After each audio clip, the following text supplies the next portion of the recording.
Hello everyone, welcome back to my channel physics musicians. तो आज हम लोग स्टार्ट करने जा रहे हैं वेक्टर्स का नया topic, that is resolution of vectors. तो resolution of vector in a plane. पहले हम किसी प्लेन में रिजोल्यूशन देखेंगे किसी वेक्टर का, और उसके बाद में हम लोग 3D में देखेंगे। ठीक है, तो पहले मीनिंग समझते हैं। इसमें एक वर्ड आया रिजोल्यूशन का, क्या है रिजोल्यूशन? क्या है बेसिकली? रिजोल्यूशन है किसी भी वेक्टर को उसके कॉन्स्टिट्यूएंट कंपोनेंट्स में ब्रेक करना, और इस तरीके से ब्रेक करना कि वो जो दो कंपोनेंट आए किसी भी प्लेन में, उन दोनों का अगर साइमल्टेनियस इफेक्ट किसी भी बॉडी पर देखे तो वो बिल्कुल सेम रहना चाहिए, वैसा ही रहना चाहिए जैसा कि वो सिंगल वेक्टर शो कर रहा था। ठीक है, आइए समझते हैं इस बात को। जैसे सपोज करो, अगर हमने ये कंसीडर किया, ये एक्स एक्सिस है, ये वाई एक्सिस है, ये एक्स एक्सिस है, और ये कोई वेक्टर है। इस पॉइंट को O बोल देते हैं, इस पॉइंट को A बोल देते हैं। ठीक है, और OA वेक्टर हम लोग मान लेते हैं। Let OA vector equals A vector. ठीक है, and magnitude of OA is A, ये मान लेते हैं हम लोग। ठीक है, जो कि एक्स एक्सिस से एंगल कितना बना रहा है, सपोज करो थीटा। तो हम चाहते क्या है कि ये जो ए वेक्टर है, बेसिकली ओ ए वेक्टर, इसको दो कंपोनेंट में ब्रेक किया जाए, जिसके करस्पॉन्डिंगली अगर उन दोनों कंपोनेंट्स का हम साइमल्टेनियस इफेक्ट देखें तो वो बिल्कुल वैसा ही होना चाहिए जैसा कि ये सिंगल वेक्टर शो कर रहा है। क्लियर? तो उसको बोलते हैं resolution of a vector. Clear? तो अगर हम लोग इस वाले प्लेन में देखें, यहां से एक परपेंडिकुलर डालते हैं हम लोग, तो ये क्या होगा 90 डिग्री। अगर इसको a लेंथ बोला जाए, इसका मैग्नीट्यूड कितना है a, तो अगर ये लेंथ a है तो इस वाले ट्राइंगल में हम लोग cos थीटा ले लेते हैं जरा। तो cos थीटा क्या लिखा जाएगा, इसको मान लीजिए m पॉइंट बोला जाएगा। ठीक है, तो cos थीटा कितना लिखा जाएगा, cos थीटा लिखा जाएगा OM अपॉन OA। ठीक है, OM क्या है बेसिकली, हमें कैलकुलेट करना है। तो OM अपॉन OA की वैल्यू कितनी है, OA की वैल्यू है a, तो यहां से इक्वल्स cos थीटा, तो OM की वैल्यू कितनी आ जाएगी, a cos ऑफ थीटा। ठीक है, सिमिलर वे में अगर हम लोग बात करें इस ट्राइंगल में sin थीटा की, sin थीटा अगर हम लोग इसमें देखें तो sin थीटा क्या लिखा जाएगा, sin थीटा लिखा जाएगा am upon OA, am upon OA। तो यहां से am की वैल्यू कितनी आ जाएगी, OA sign of theta.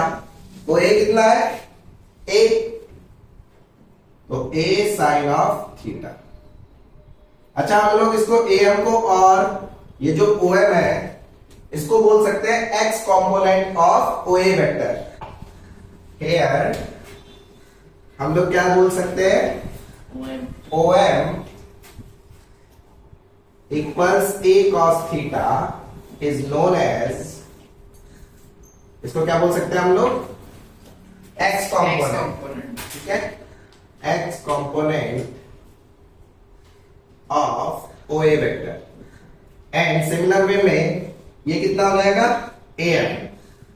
am equals a sine theta is known as y component of OA vector. Clear? तो अगर हम लोग इसमें कंक्लूड करें तो कंक्लूजन क्या है, क्योंकि डेरिवेशन इतना हमारे लिए इंपॉर्टेंट नहीं होता है, डेरिवेशन से जस्ट थोड़ा सा फील लेने के लिए कि कैसे क्या चीजें हो रही है, क्लैरिटी आती है। तो अगर हम लोग कंक्लूड करें तो कंक्लूड क्या कर सकते हैं कि अगर कोई भी वेक्टर मान लीजिए इस तरीके से गिवन है ए वेक्टर, ठीक है, जिसका मैग्नीट्यूड क्या मान लेते हैं हम लोग a, तो इससे कोई भी दो परपेंडिकुलर एक्सिस हम लोग कंसीडर करें, तो मान लीजिए एक एक्सिस अगर हम लोग ये कंसीडर करते हैं, सपोज करो ऐसे, ठीक है, और एक एक्सिस इसके परपेंडिकुलर कैसे होगी, एक एक्सिस इसके परपेंडिकुलर इस तरीके से होगी, राइट, ये दोनों आपस में क्या रहेंगी, परपेंडिकुलर। तो अगर मान लीजिए ये इस वाले से एंगल बना रहा है कितना, अल्फा, तो जिसके साथ एंगल बना है वेक्टर, उसका वो वाला कंपोनेंट हमेशा क्या होता है, उसके साथ क्या लेना है, कॉस लेना है। तो ये क्या होगा, a cos अल्फा। तो बचा हुआ परपेंडिकुलर डायरेक्शन में जो दूसरा कंपोनेंट होगा वो क्या हो जाएगा, साइन। क्लियर है क्या? रखने का तरीका यही है, जिसके साथ एंगल बना है उसका आप हमेशा क्या ले लोगे, कॉस ए वेक्टर इस वाले से एंगल बना रहा था कितना, अल्फा, तो ये हो गया ए कॉस अल्फा, परपेंडिकुलर डायरेक्शन में क्या हो गया, ए साइन अल्फा। तो रटने का तरीका इसी तरीके से है, जिसके साथ एंगल बना उसका कॉस लीजिए और दूसरा वाला परपेंडिकुलर डायरेक्शन में क्या हो जाएगा, साइन हो जाएगा। ठीक है, समझ में आता है? ओके, तो नेक्स्ट है अपना resolution of a vector in space, या बोल सकते हैं हम लोग 3D में। ठीक है, तो 3D में कैसे डिफाइन कर सकते हैं किसी भी वेक्टर को? तो मान लेते हैं कि अगर कोई भी वेक्टर है वो x एक्सिस से अल्फा, y एक्सिस से बीटा और z एक्सिस से अगर गामा एंगल बना रहा है, तो उसके कंपोनेंट में या उसको वेक्टोरियल फॉर्म में हम लोग कैसे लिख सकते हैं? देखो जरा, पहले लिख लेते हैं let a vector A vector makes या make angles alpha, beta and gamma with x, y and z axis respectively। तो हम लोग क्या लिख सकते हैं? अभी अभी पढ़ के आए हैं हम लोग कि जिसके साथ एंगल बना है वो उसका क्या ले लेते हैं हम लोग, कॉस। तो x एक्सिस से कितना एंगल बना रहा है हमारा, अल्फा। तो अगर हम उस वेक्टर को लिखना चाहें तो उसका x कंपोनेंट कितना लिखा जाएगा, x कंपोनेंट ax, या फिर लिख लेते हैं x component of A vector, उसको किससे रिप्रेजेंट करना है अपने, ax से। तो x क्या लिखा जाएगा, a cos alpha. Similar way में y component of A vector क्या लिखा जाएगा, a cos बीटा।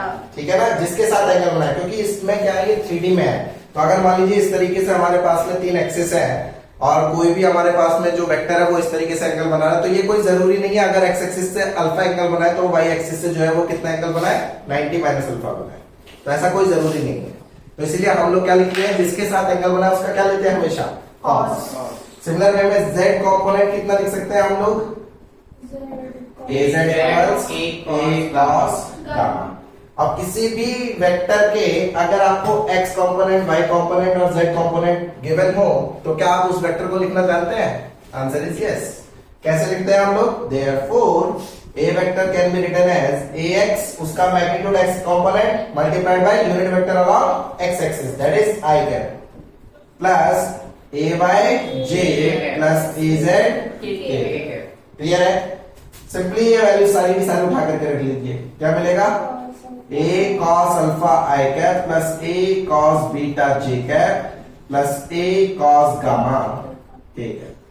ये आ गया a वेक्टर हमारे पास में। a को जरा कॉमन ले लीजिए, a को कॉमन लिया तो क्या मिला, cos alpha i plus cos beta j plus cos gamma k cap. सही है? अगर आप वेक्टर की पुरानी डेफिनेशन को याद करें, कोई भी वेक्टर जो लिखा जाएगा उसका magnitude multiplied by unit vector along that direction. तो अगर आप उसको देखेंगे तो इसको क्या होना पड़ेगा, एक यूनिट वेक्टर होना पड़ेगा। It has to be a unit vector, it has to be an unit vector. तो अगर ये यूनिट वेक्टर है, इसको हम लोग किससे रिप्रेजेंट करते हैं, लेट ए कैप से। तो वो कितना है हमारे पास में, cos alpha i plus cos beta j plus cos gamma k। तो अगर ये यूनिट वेक्टर है तो इसका अगर मैग्नीट्यूड हम लेंगे तो मैग्नीट्यूड क्या मिलेगा, 1, और मैग्नीट्यूड निकालने का तरीका क्या था, स्क्वायर रूट ऑफ i के कोफिशिएंट के स्क्वायर। दैट मींस हम क्या लिख सकते हैं, cos square alpha plus cos square beta plus cos square gamma. Both sides का स्क्वायर कर दीजिए, क्या मिलेगा, cos square alpha plus cos square beta plus cos square gamma equals 1। तो ये कंडीशन हमें एक मिल जाती है।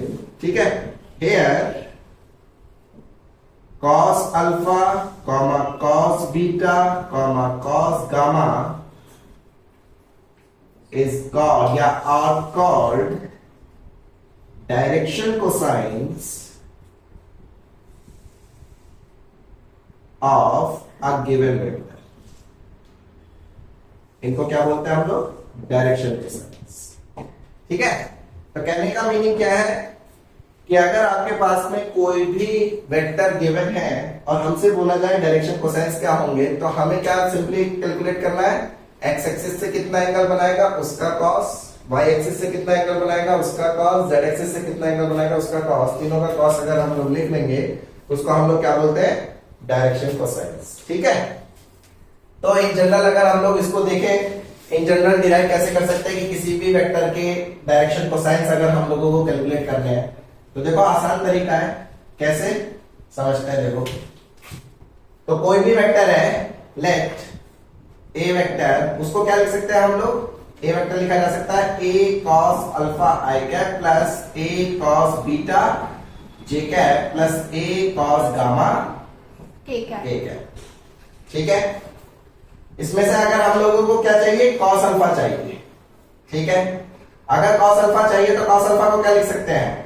ए को क्या लिखा जा सकता है? ए को इस तरीके से लिखा जा सकता है ए x I plus A Y J plus A Z के, जहां पर एक्स क्या है? X component of x axis, sorry A vector, y component of a vector, z component of a vector, और this must be equal to what?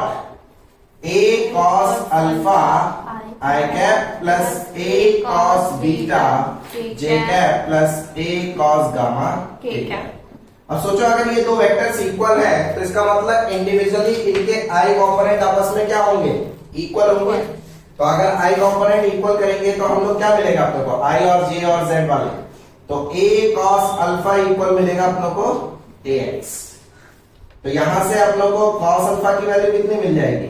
ax by a। Similar way में a cos beta कितना मिल जाएगा अपनों को? ay। तो यहां से cos beta की वैल्यू कितनी आ जाएगी? ay by a।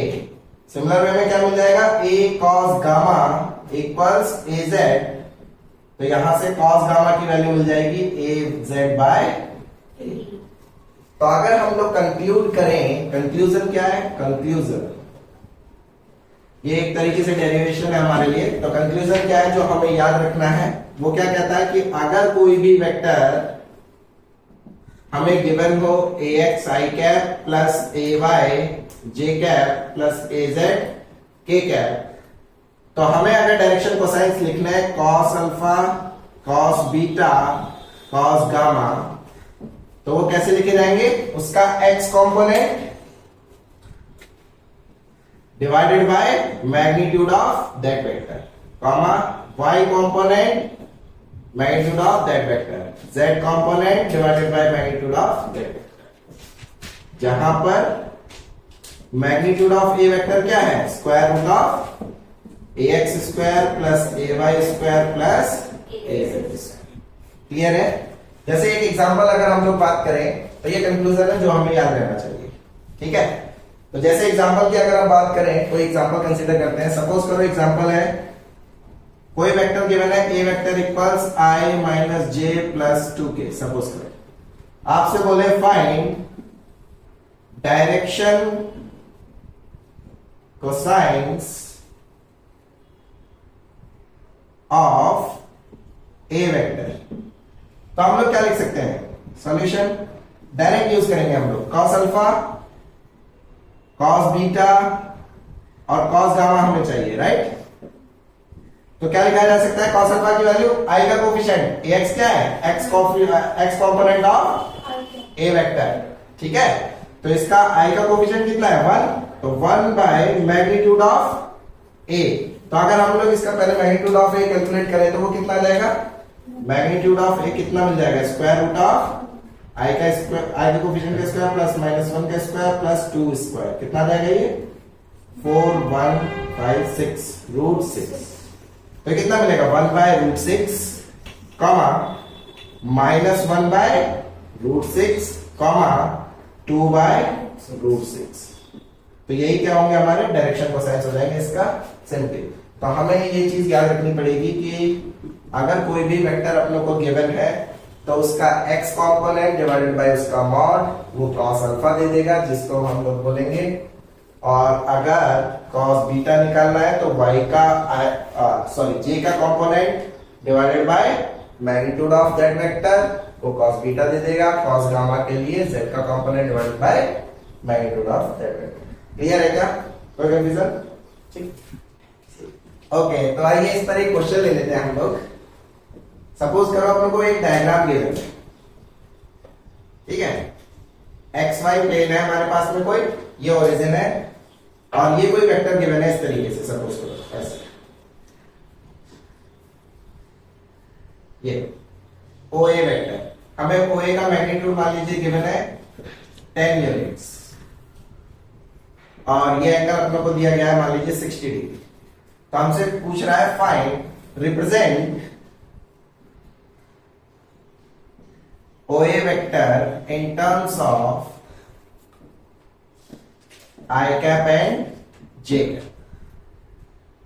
तो देखो इसको कैसे रिप्रेजेंट करेंगे, हमें बेसिकली क्या चाहिए, इसका एक्स कंपोनेंट चाहिए और वाई कंपोनेंट चाहिए। तो हम लोग क्या काम कर सकते हैं इसमें, तो रिजोल्यूशन ऑफ अ वेक्टर हमने देखा है, अभी सीखा है, जिसके साथ एंगल बना है उसका क्या लेते हैं हमेशा, कॉस, ठीक है।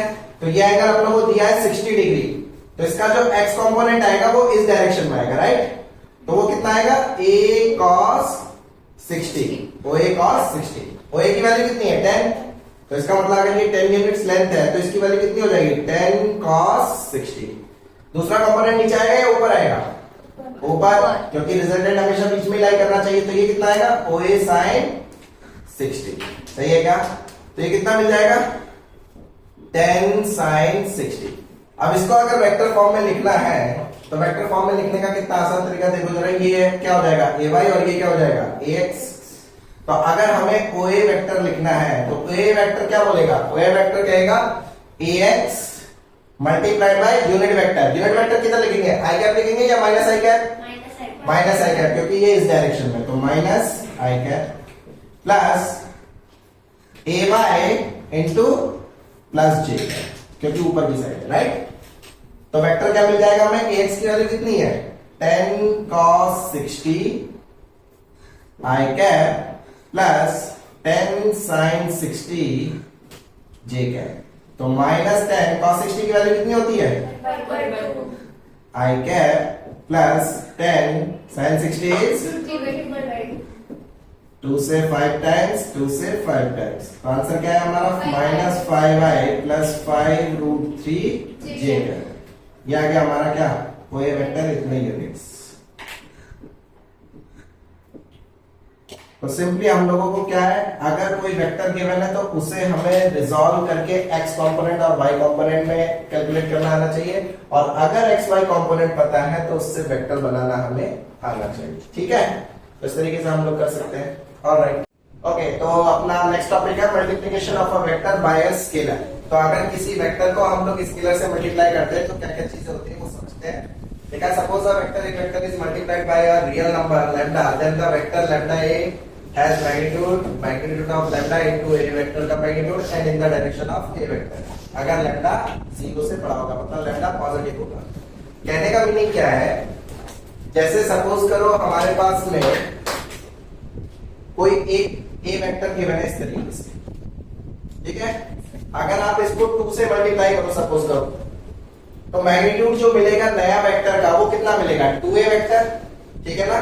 तो नया जो वेक्टर मिला वो 2a वेक्टर मिला, और 2 क्या है, वो लैम्डा की जगह आया है और वो पॉजिटिव है। तो इसका मतलब उसकी डायरेक्शन वही रहने वाली है जो कि किसकी डायरेक्शन होगी, ए वेक्टर की, बट उसका मैग्नीट्यूड क्या हो जाएगा, डबल हो जाएगा। तो मतलब 2a वेक्टर को अगर रिप्रेजेंट करें तो वो कैसा होगा, इस तरीके से होगा।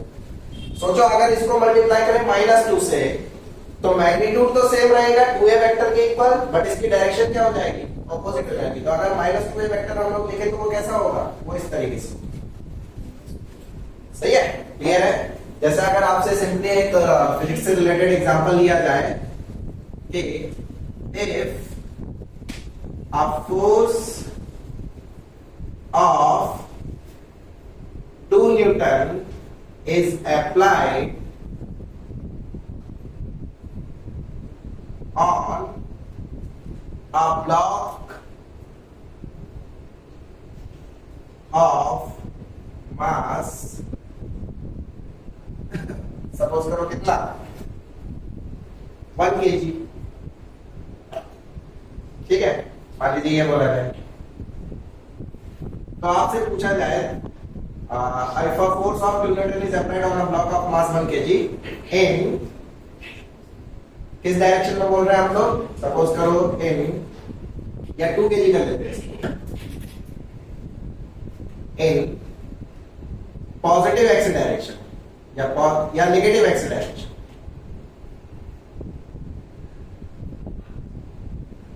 तो हमसे पूछा जाता है फाइंड एक्सेलरेशन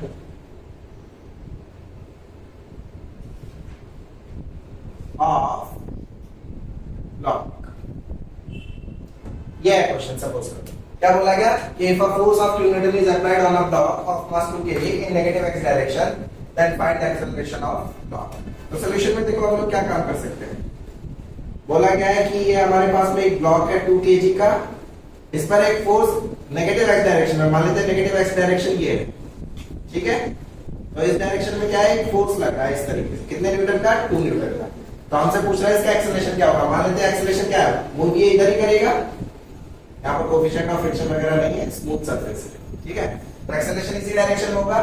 तो एक्सेलरेशन हमसे पूछा जा रहा है कितना होगा, हम लोग क्या जानते हैं, since we know that force vector is mass times acceleration, clear है, तो यहां से एक्सेलरेशन वेक्टर कितना लिख सकते हैं हम, F वेक्टर अपॉन m। तो बेसिकली ये क्या हो रहा है, फोर्स को हम लोग एक स्केलर क्वांटिटी 1/m उससे क्या कर रहे हैं, मल्टीप्लाई कर रहे हैं, तो ये इसी का एग्जांपल, राइट, कि मल्टीप्लिकेशन ऑफ अ वेक्टर जो कि क्या है, force by a scalar, scalar is 1/m, ठीक है, क्योंकि मास क्या है, स्केलर।